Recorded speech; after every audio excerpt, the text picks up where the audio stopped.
Home, a place where you can feel safe and secure, relaxed in the knowledge that all is well.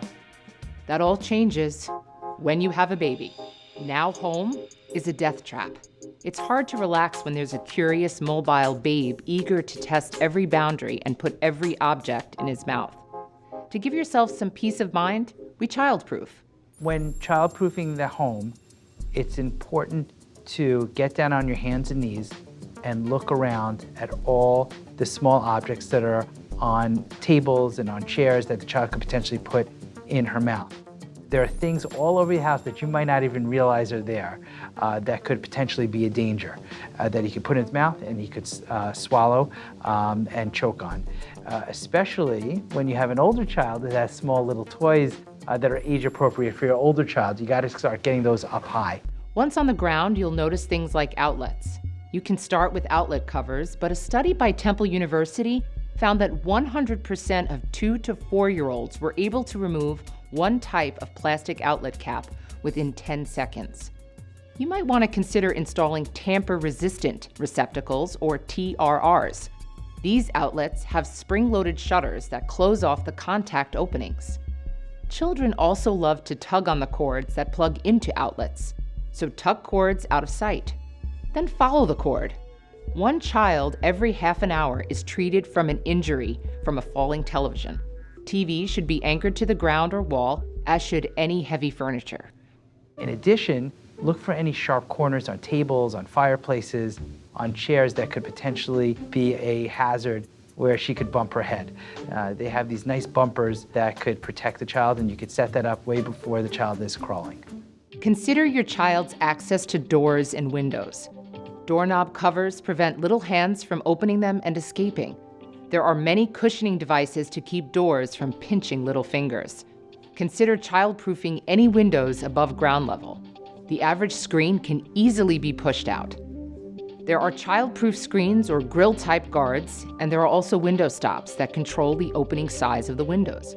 And as long as you're looking at the windows, most curtains and blinds today come with safety cords, where the cords are fastened to the wall and are not hanging loose. In some older homes where the curtains and the blinds have been installed years ago, that might not be the case. I would look to see how your house is set up, and if any adjustments need to be made, make sure that the cords are tucked away up high or attached to the wall so there's nothing loose. Keeping things out of reach of children can go a long way in preventing an accident.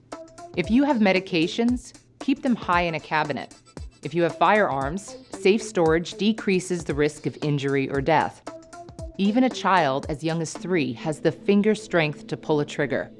If you have plants that are toxic, remove them now and immediately dispose of any dropped leaves or flowers from your safe plants. Other things that need to be done for childproofing of the house: underneath the sinks in the kitchen and the bathroom, you have to put locks on those doors.